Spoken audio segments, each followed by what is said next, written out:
warahmatullahi wabarakatuh. Itulah sebabnya ketika iblis itu akhirnya diusir dari sorga, dia mengajukan dua usulan, dua permintaan. Aku siap keluar dari sorga, asalkan permintaan saya dikabulkan.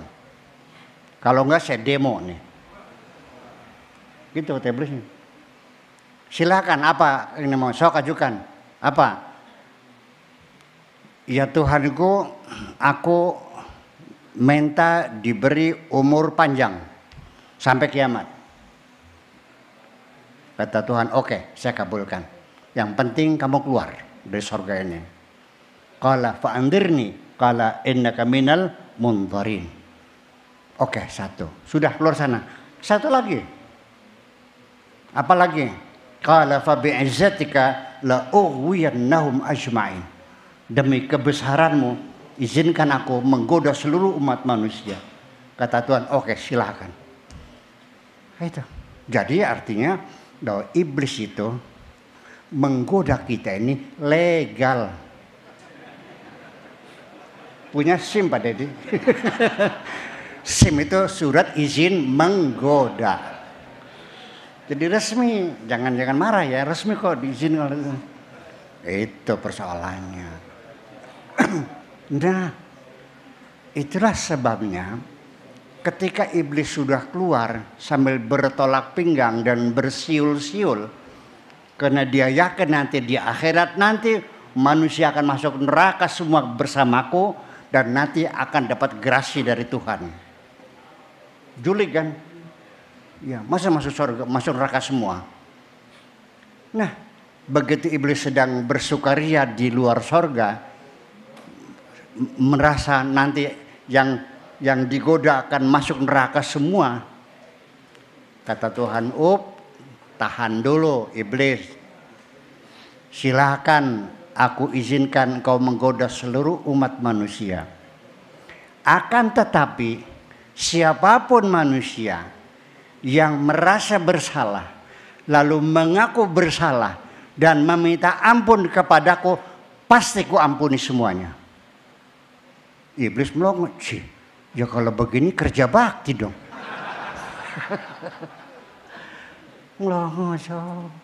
Nah, sejak itulah makanya iblis merubah strategi.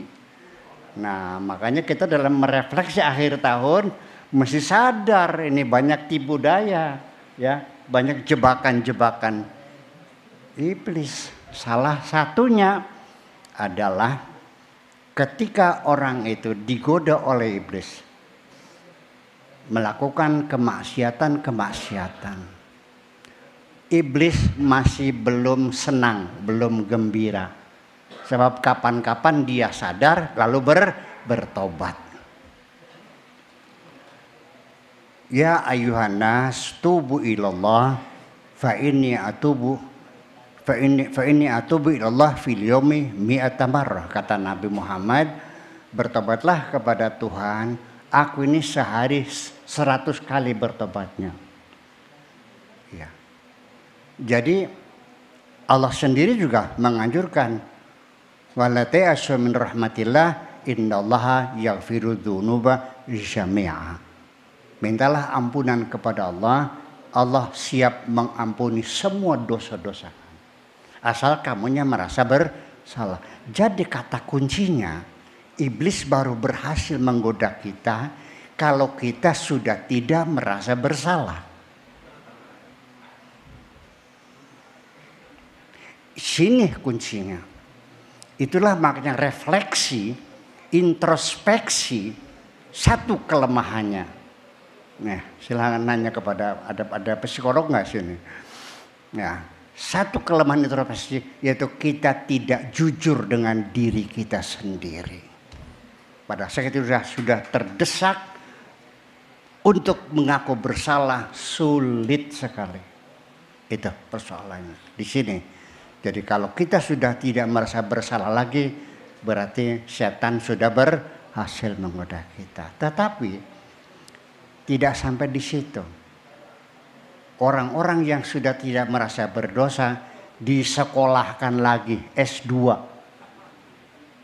dikuliahkan lagi S2 oleh setan.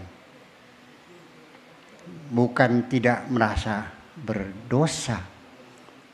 Sampai selesai S2 dengan dedikasi yang tinggi kepada setan, kepada iblis, bukan tidak merasa berdosa, tapi sudah bangga dengan dosa-dosa. Di hadapan kita melihat sendiri banyak orang yang bangga dengan dosa-dosanya. Nah, kenapa?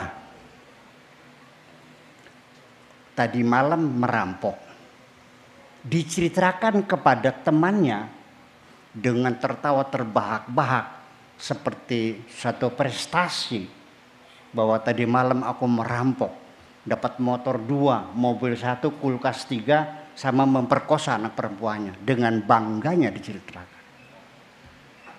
Di depan kita sudah banyak, di dunia ini banyak orang yang bangga dengan dosa-dosanya. Sudah S2 sempurna? Enggak, dikuliahkan lagi. S3. Itu apa?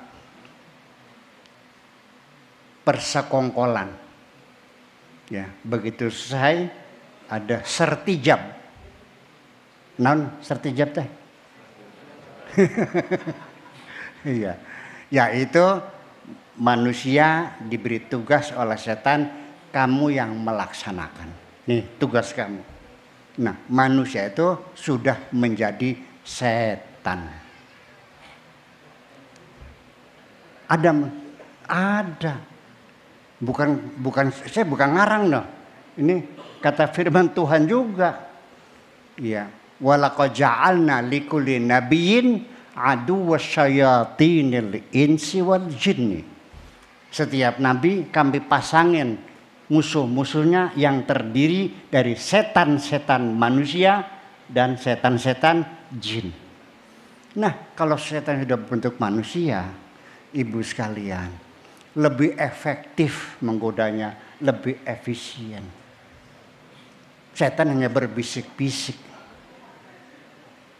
Tapi kalau sudah berbentuk manusia, ya, udah kelihatan paha yang mulusnya, buah dadanya yang menonjol, disenggolin ke punggung saya. Lagi apa mas katanya? Lagi ganti ban, saya bilang. Kalau mau ganti oli mah enggak ke dalam aja.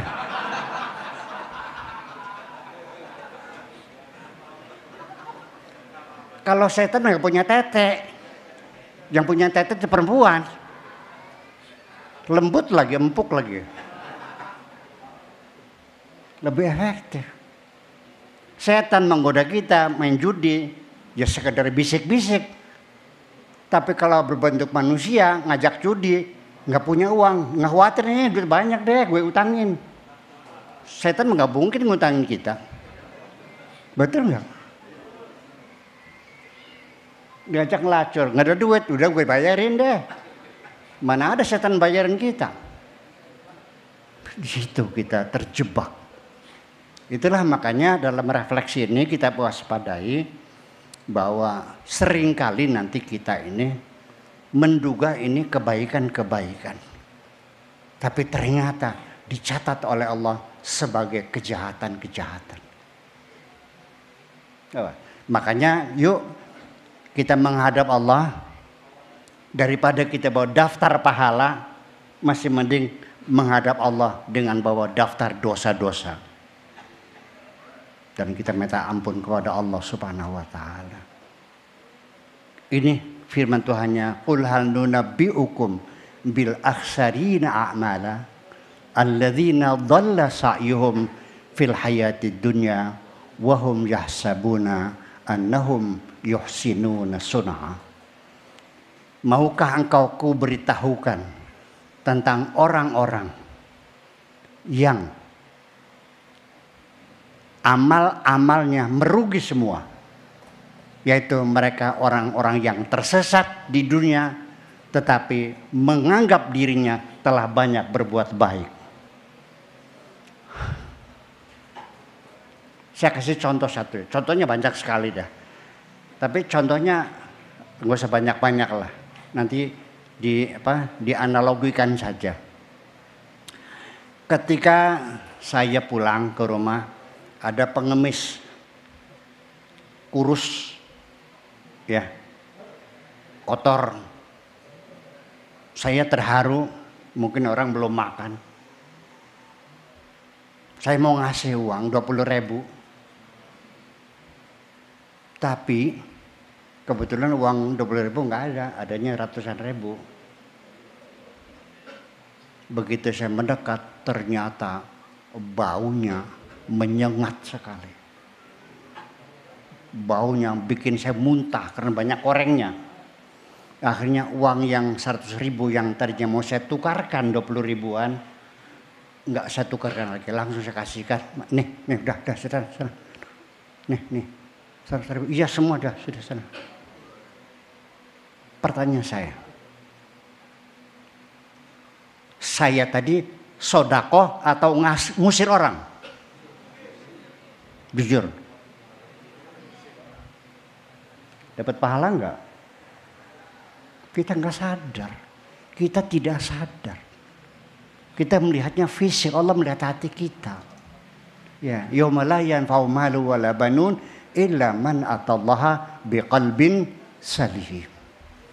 Yang bisa ketemu Allah orang yang hatinya selamat, hatinya baik, yang hatinya baik. Saya jahat, ngusir orang miskin karena baunya busuk. Bukan sedekah kok. Termasuk juga ada orang datang kepada saya minta bantuan untuk berobat anaknya di rumah sakit 2 juta. Oke, udah saya siapin. Enggak siapin. Dia pinjam, tapi saya tidak akan saya pinjami. Ini orang sakit, masa orang sakit dipinjamin? Tinggal menyerahkannya saja. Ini si setan Noel pundak saya. Buya Sakor, ngasihnya jangan sekarang. Nanti kalau sudah banyak tamu. Maksudnya apa? Mau menggagalkan kan? Iya. Kalau saya nurut sama omongan setan, ya, dengan memberikan uang ketika banyak tamu, dengan harapan saya mendapat tepuk tangan dari orang, sanjungan dan sebagainya. Disitulah saya katakan penyakit ria adalah high treason, pengkhianatan besar kepada Tuhan. Bukan sembarangan. Artinya wa kafa billahi syahida, cukup Allah saja yang menjadi saksi. Ketika saya beramal baik, perlu ada orang lain yang menyaksikan, berarti saya menganggap kesaksian Tuhan tidak penting bagi saya. Betul nggak? Jahat nggak? Belum tentu. Selama di dunia kita ini tersesat, salah paham, salah persepsi, kita sudah buru-buru menghitung pahala dan sebagainya. Itulah makanya. Nah, begitu saya lawan dan saya maksakan, setan, aku ini hambanya Allah. Uang yang ada pemberian dari Allah. Dan yang akan kutolong adalah hamba Allah juga. Urusan apa dengan kamu? Apa kata saya? Iya sih betul. Tapi Buya Sakur, ingat gak? Waktu kamu dulu masih miskin, dia sudah kaya. Bagaimana dia menghina-hina kamu, mencaci maki kamu, memfitnah kamu. Saya baru tidak ada urusan. Aku sudah memaafkannya dan sudah kumintakan ampunan kepada Allah. Saya berikan. Di sini saya ingin mengatakan, ketika engkau membantu orang yang dulu orang itu pernah berbuat baik kepada kamu, semua orang bisa melakukannya. Kalau engkau berbuat baik kepada orang yang telah berbuat baik kepada kamu, semua orang bisa melakukannya. Tetapi ketika engkau berbuat baik kepada orang yang dulu pernah menjahati kamu, tidak bisa dilakukan semua orang kecuali oleh orang-orang yang berjiwa besar. Betul? Assalamualaikum warahmatullahi wabarakatuh.